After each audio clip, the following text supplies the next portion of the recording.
Hey folks, and welcome back to the channel. This beauty right here in front of me is the Leica Q3, a camera that costs more than 6,000 euros. Yeah, I'll give you guys a moment to let that sink in. You are probably wondering why are we talking about this one, and truth to be told, I simply wanted to check it out. In the photography world, Leica is pretty much that one single brand that sits atop pretty much everything else you can buy. And their cameras seem almost legendary and also quite mysterious in a way, since you hardly meet someone using one. If they do, they talk about their cameras with an almost religious devotion, which is quite hard to wrap your head around if you have never used one.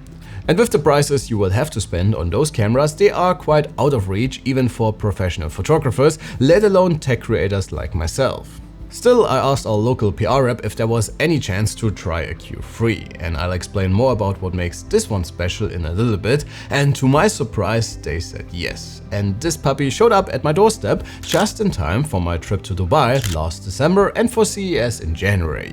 So let's see if you simply pay for the red dot or if there's actually any substance to the legend that is a Leica camera. Before we get started, let me tell you a little bit about my background, since I think it is very important what your perspective is when judging or reviewing a camera. Before I took over this very channel, I was actually working in post-production, and I was working on some pretty large-scale productions in the creative industry, both on set and in retouching. So I have quite a bit of experience with all sorts of cameras, be it high-end medium format offerings from Phase 1 and Hasselblad, or pretty much everything else that is available in the consumer and prosumer market from reputable brands like Canon, Nikon or Sony. And we are, of course, shooting most of our stills on the Panasonic Lumix S5 IIX. Why am I telling you this? Well, I think you can only truly appreciate what the Q3 brings to the table if you have used a lot of other cameras, since its hyper-focused simplicity is actually what makes it special. And make no mistake, this small camera right here is a professional tool. But let's start at the beginning. What is the Leica Q3? Well, it's a compact camera with a fixed 28mm lens with a 1.7 aperture sitting in front of a 60 megapixel full-frame sensor. And this combination alone personally got me hyped from the start. It is pretty wide, but thanks to the large aperture you can still get some very subtle and, dare I say, very beautiful blur for everything that is out of focus.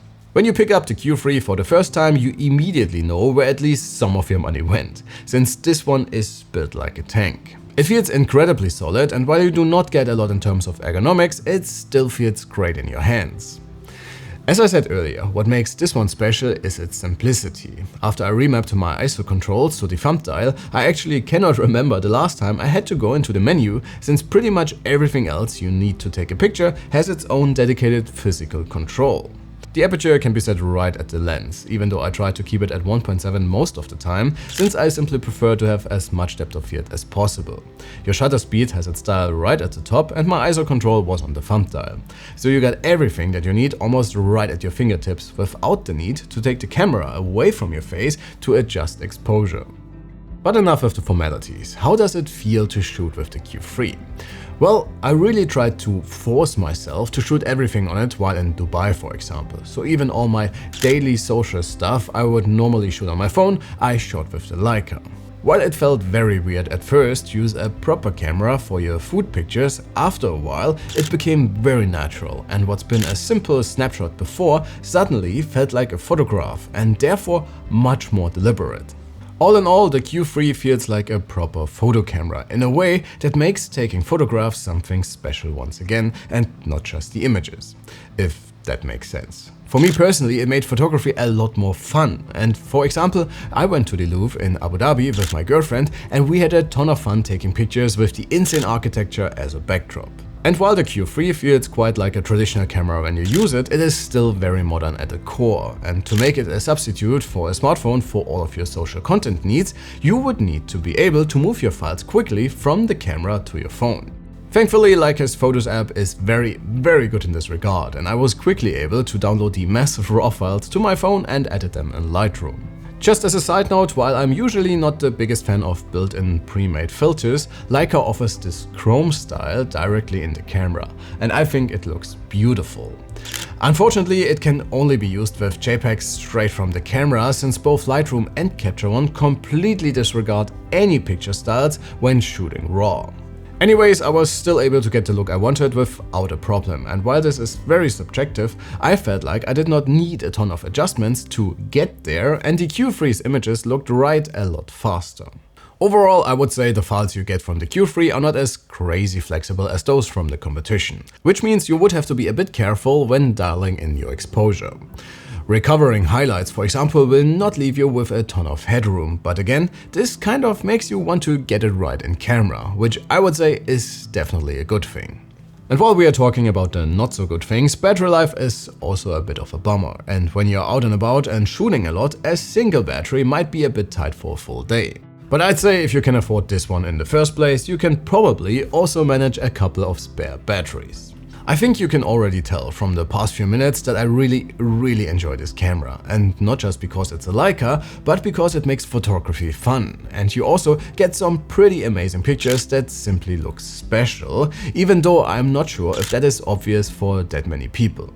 But I simply love the way the camera handles colors, and those subtle transitions from in-focus objects to everything else looks simply amazing. The Q3 was also a great companion during CES, and having a dedicated stills camera in addition to our video setup was simply awesome. It enabled me to quickly share the images on social media while still getting the quality of a real camera. So I guess I would now have to answer if the Q3 is worth its eye-watering sticker price. Well, I will say that this one is very hard to justify rationally, and you can probably get very close to the same results with a decent full-frame mirrorless camera with a high-quality 28 1.8 prime in front of it. But still, the experience will not be the same, and the subtleties which make the images of the Q3 so special will also be missing. And so the question really is, if you are willing to pay a premium for how a camera makes you feel. So I'm going to be honest with you, I will not be able to afford this camera anytime soon, but it's definitely a piece of tech I would like to own one day, for how much fun it is to create with it.